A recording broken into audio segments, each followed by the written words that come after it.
Doctor Baba Saheb Ambedkar open university.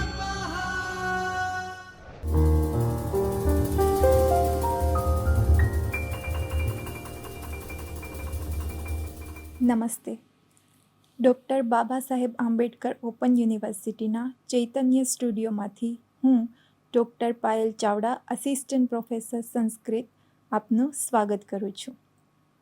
તો વિદ્યાર્થી મિત્રો, આજે આપણે BA દ્વિતીય વર્ષ સંસ્કૃતના પેપર SKTM SKTS 203 આર્ષ મહાકાવ્યોના વિભાગ 1 રામાયણ સુંદરકાંડ નિયતાંશનું એકમ 1 રામાયણના પરિચયનું અધ્યયન કરીશું. તો રામાયણ માટે આપણે મિત્રો જાણીએ છીએ કે જ્યાં કહેવાયેલું છે કે રામાય રામભદ્રાય રામચંદ્રાય વેધસે રઘુનાથાય નાથાય સીતાયાઃ પતયે નમઃ. રામં રામાનુજં સીતાં ભરतं ભરતાનુજં સુગ્રીવં વાયુસૂनं ચ પ્રણમામિ પુનઃ પુનઃ. વેદવેદ્યે પરે પુંસી જાતે દશરથાત્મજે વેદઃ પ્રાચેદ સાદાસીત સાક્ષાત રામાયણાત્મના. વેદના જે પરમ તત્વનું વર્ણન જ્યાં કરવામાં આવેલ છે એવું શ્રીમન નારાયણ એટલે કે શ્રી રામાયણ શ્રી રામના રૂપમાં પ્રકટ છે અને શ્રી રામનો દશરથનંદનના રૂપમાં અવતીર્ણ થવું એ વેદ શ્રી વાલ્મીકીના મુખથી શ્રી રામાયણના રૂપમાં પ્રકટ થયું છે એવું બધા શ્રદ્ધેયજનોની માન્યતા છે. તથા રામાયણ એ ખૂબ જ સુંદર, અદ્વિતીય અને અદ્ભુત ગ્રંથરત્ન છે. તથા શ્રી વાલ્મીકી એ આદિ કવિ છે અને કવિઓના કુલગુરુ છે એવું માનવામાં આવે છે. તો આવો મિત્રો, આવું અદ્ભુત અનુપમ ગ્રંથરત્ન અને પ્રભુ શ્રી રામનું જીવન ચરિત્રનું વર્ણન કરતું આ ઐતિહાસિક મહાકાવ્યનું આપણે આજે સંક્ષિપ્ત અધ્યયન કરીશું. તો સૌ પ્રથમ મહર્ષિ વાલ્મીકી કૃત રામાયણનો પરિચય આપણે જોઈએ. તો રામાયણને આર્ષકાવ્ય, મહાકાવ્ય, આદિકાવ્ય અને આદર્શ કાવ્ય તરીકે પણ પ્રતિષ્ઠા મળેલ છે અને આપણા દેશના રાષ્ટ્રીય ચારિત્ર્યનું નિર્માણ કરનાર આ મહાકાવ્યને વીરકાવ્ય પણ કહેવામાં આવે છે. તથા જ્યાં રામાયણ વિશે આપણને કહેવામાં આવે છે કે રમ્યાતિ રમ્ય રામકથાને રમ્યા રામાયણી કથા કહી અને આદર આપવામાં આવેલું છે. અને આ રામાયણ મહાકાવ્ય કુલ 24,000 જેટલા શ્લોકોની અંદર વિભાજિત થયેલું છે અને મોટા ભાગના શ્લોક જે છે એ અનુષ્ટુપ છંદની અંદર લખાયેલા છે, તો જેમની અંદર 24,000 શ્લોકોનું વર્ણન કરેલું છે.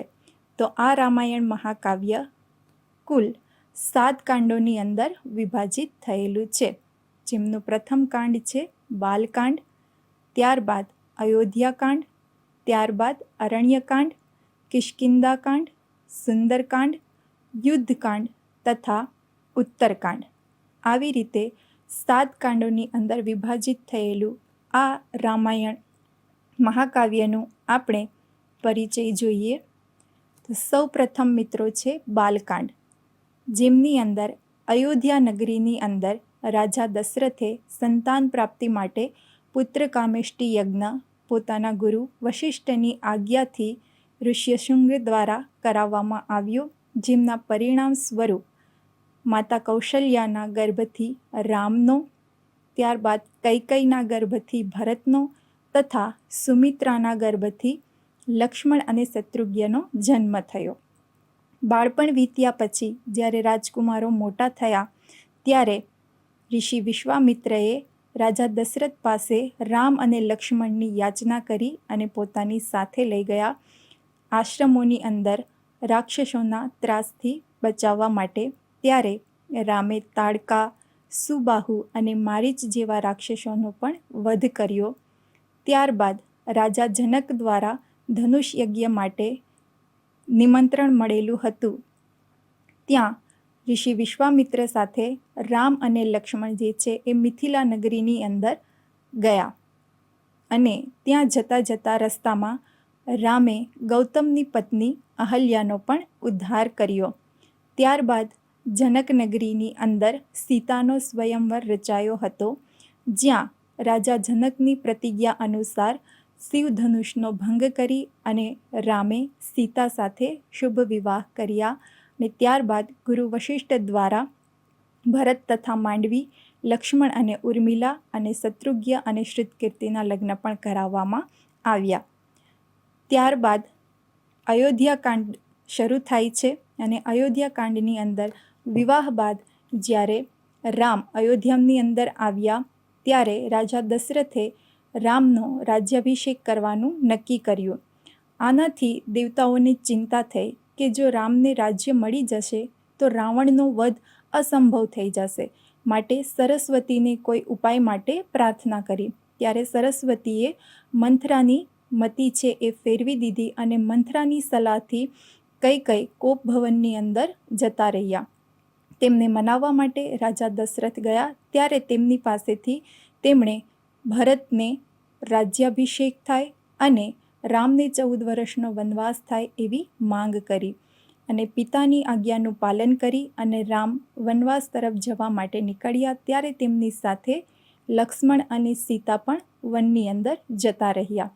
આવી રીતે રામ, લક્ષ્મણ તથા સીતા ચિત્રકૂટની અંદર નિવાસ કરવા લાગ્યા અને અયોધ્યાની અંદર પુત્ર વિયોગના લીધે રાજા દશરથનો સ્વર્ગવાસ થયો. ત્યારે ગુરુ વશિષ્ઠએ મોસાળમાં ગયેલા ભરત તથા શત્રુઘ્નને પાછા બોલાવ્યા અને આ વાત સાંભળી અને ભરતને પણ ખૂબ દુઃખ થયું અને પિતાની અંત્યેષ્ટિ ક્રિયા કરી અને પછી રામને મનાવી અને પાછા લઈ આવવા માટે અને રાજ્યનો અસ્વીકાર કરવા માટે વાત કરી અને સ્નેહીજનોની સાથે તે પણ ચિત્રકૂટની અંદર ગયા અને ઘણા પ્રયાસો પછી રામની સામે પ્રસ્તાવ મૂકવામાં આવ્યો કે તે રાજ્યની અંદર પાછા આવે અને ફરીથી રાજસિંહાસન પર બિરાજે. ત્યારે રામે પિતાની આજ્ઞાનું ઉલ્લંઘન તથા રઘુવંશની પરંપરાનું ઉલ્લંઘન થતું હોવાથી તેમણે એમના માટે ના પાડી. ત્યારે ભરત રામની પાદુકા લઈ અને અયોધ્યામાં પાછા આવ્યા અને રાજસિંહાસન પર તેમની પાદુકા સ્થાપિત કરી અને પોતે નાંદીગ્રામની અંદર નિવાસ કરવા લાગ્યા. ત્યારબાદ મિત્રો શરૂ થાય છે અરણ્યકાંડ. અરણ્યકાંડની અંદર ચિત્રકૂટ બાદ પ્રભુ શ્રીરામ અત્રિ ઋષિના આશ્રમની તરફ પ્રયાણ કર્યું, જ્યાં રસ્તામાં તેમણે સુતીક્ષ્ણ, અગત્ય વગેરે ઋષિઓ સાથે મુલાકાત કર્યા બાદ દંડક વનની અંદર પ્રવેશ કર્યો, જ્યાં તેમનું મિલન જટાયુની સાથે થયું. જટાયુ સાથે મુલાકાત બાદ રામે પંચવટીની અંદર નિવાસ કર્યો. પંચવટીની અંદર નિવાસ કરતા શૂર્પણખા રામની પાસે આવી અને પ્રણય માટે નિવેદન કરવા લાગી. ત્યારે પોતે પત્ની સાથે છે પણ તેમનો ભાઈ લક્ષ્મણ એકલો છે એવું કહી અને એમને લક્ષ્મણની પાસે મોકલી. ત્યારે લક્ષ્મણે શૂર્પણખાના નાક કાન કાપી દીધા અને તે સહાયતા માંગવા માટે પોતાના ભાઈ ખર અને દૂષણની પાસે ગઈ અને ખર અને દૂષણ પોતાની સેના લઈ અને તેમની સાથે લડાઈ કરવા માટે આવ્યા. ત્યારે રામે ખર દૂષણનો સેના સહિત સંહાર કર્યો.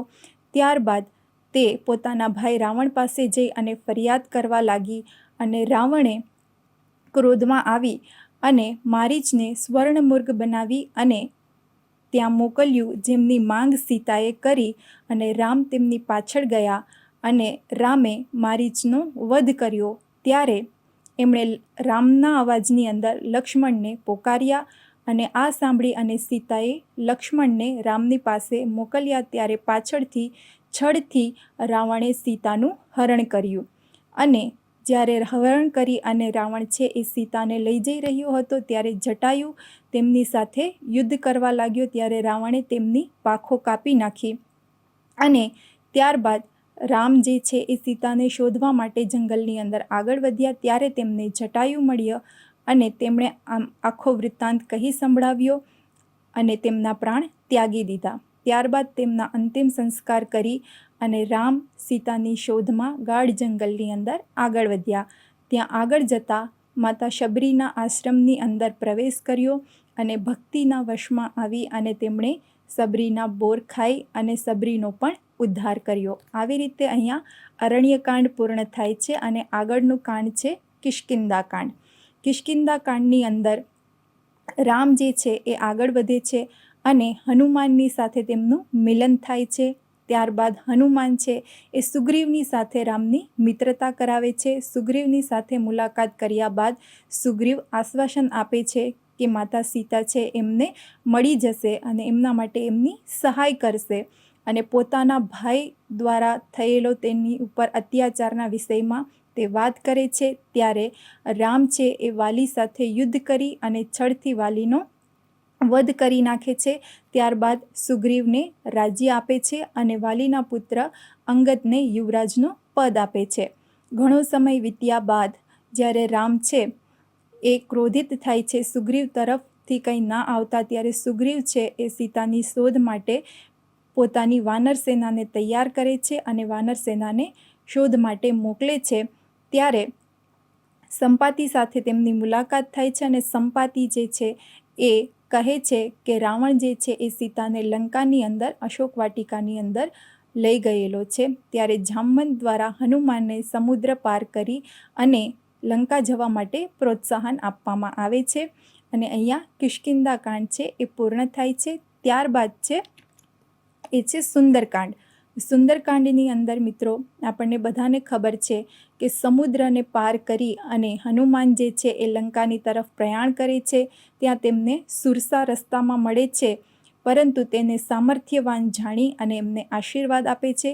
પછી લંકીની ઉપર પ્રહાર કરી અને હનુમાન જે છે એ લંકામાં પ્રવેશ કરે છે અને અશોક વાટિકાની અંદર હનુમાને રામ દ્વારા આપવામાં આવેલી મુદ્રિકા જે છે એ સીતાને આપી અને રામના દૂત તરીકેનો તેમનો પરિચય આપે છે. ત્યારબાદ એ આખી અશોક વાટિકાનો વિધ્વંસ કરી નાખે છે. તેમની જાણ થતાં રાવણનો પુત્ર અક્ષય કુમાર જે છે એ તેમની સાથે લડાઈ કરવા માટે આવે છે અને અક્ષય કુમારનો પણ એ વધ કરી નાખે છે. ત્યારબાદ એમને પકડી અને રાવણની સામે લઈ જવામાં આવે છે. ત્યારે રામના દૂત તરીકે તે પોતાનો પરિચય આપે છે. ત્યારે રાવણ તેમનું પૂંછડું જે છે એમની પર આગ લગાવે છે. ત્યારે હનુમાન દ્વારા આખી લંકાનું દહન કરી નાખવામાં આવે છે. ત્યારબાદ વિભીષણ જે છે એ રામનું શરણ લઈ લેવા માટે રાવણની સામે પ્રસ્તાવ મૂકે છે. ત્યારે રાવણ એમનું અપમાન કરી અને લંકામાંથી કાઢી મૂકે છે. ત્યારે વિભીષણ છે એ રામના શરણમાં જાય છે અને આવી રીતે રામ અને વિભીષણનું મિલન થાય છે. ત્યારબાદ સમુદ્રની પાસે વિનંતી કરે છે અને વિનંતી સ્વીકાર ન કરતા રામ છે ક્રોધિત થાય છે. ત્યારે સમુદ્ર ખુદ સામે આવી અને નલ અને નીલ દ્વારા સમુદ્ર પર પુલ બનાવવાનો રામને ઉપાય આપે છે. એવી રીતે અહીંયા સુંદરકાંડ પૂર્ણ થાય છે અને ત્યારબાદ શરૂ થાય છે યુદ્ધકાંડ. યુદ્ધકાંડની અંદર શરૂઆતમાં નલ અને નીલ દ્વારા સમુદ્રની ઉપર પુલ બનાવવામાં આવે છે અને એ પુલ બાંધી અને શ્રી રામ રામેશ્વરની સ્થાપના કરે છે. શિવની અર્ચના કરી અને ત્યારબાદ સેના સહિત તે સમુદ્ર પાર કરે છે અને લંકાની અંદર પ્રવેશ કરે છે. લંકાની અંદર પ્રવેશ કર્યા બાદ રામનો દૂત તરીકે અંગદ જે છે એ રાવણની પાસે સંદેશ લઈ અને શાંતિ રાખી અને સીતાને પાછી આપી દેવા માટેની વિનંતી કરે છે અને શાંતિપૂર્ણ એ યુદ્ધ કરવા નથી માંગતા એવો સંદેશ આપે છે. પણ રાવણ જે છે એ ના પાડે છે અને યુદ્ધ કરવા માટે કહે છે. ત્યારે યુદ્ધનો પ્રારંભ થાય છે અને યુદ્ધના પ્રારંભની અંદર લક્ષ્મણ અને મેઘનાથ વચ્ચે યુદ્ધ થાય છે અને જેની અંદર લક્ષ્મણને મૂર્છિત કરી દેવામાં આવે છે. ત્યારે હનુમાન દ્વારા સંજીવની લેવા માટે જ્યારે એમને મોકલે છે ત્યારે તે આખો પર્વત લઈ અને આવે છે અને સંજીવની દ્વારા લક્ષ્મણ જે છે એનું સ્વાસ્થ્ય સારું થઈ જાય છે. ત્યારબાદ રામ જે છે એ યુદ્ધ કરવા માટે જાય છે. ત્યારે રાવણ કુંભકર્ણને રામ સાથે યુદ્ધ કરવા માટે થઈ અને જગાડે છે અને કુંભકર્ણની પરાગતિ યુદ્ધની અંદર થાય છે.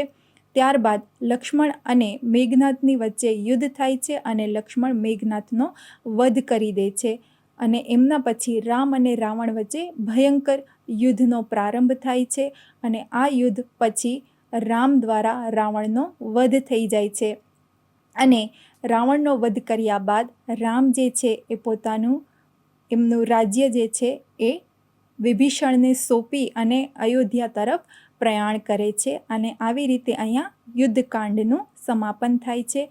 અને યુદ્ધકાંડ બાદ અંતિમ કાંડ જે છે 7મું કાંડ એ છે ઉત્તરકાંડ.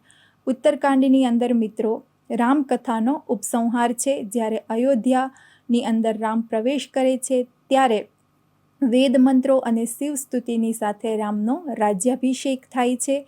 ત્યારબાદ સીતાનું નિર્વાસનની કથા આવે છે. સીતાના નિર્વાસન બાદ લવકુશનો જન્મ થાય છે.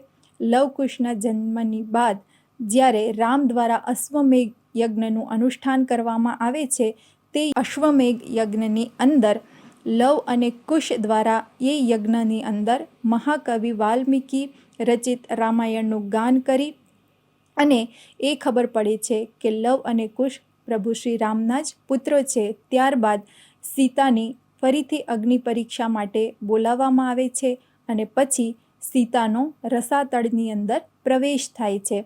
ત્યારબાદ લક્ષ્મણનો પરિત્યાગ અને અંતમાં રામના મહાપ્રયાણની સાથે આ ઉત્તરકાંડનું પણ સમાપન થાય છે. તો આવી રીતે મિત્રો આ ઐતિહાસિક મહાકાવ્ય જે રામાયણ છે એનો આપણે આજે સંક્ષિપ્ત પરિચયનું અધ્યયન કર્યું. હવે આગળના લેક્ચરની અંદર આપણે મહર્ષિ વાલ્મીકીના જીવન અને સમય વિશેનું અધ્યયન કરીશું. ધન્યવાદ. स्वाध्यायः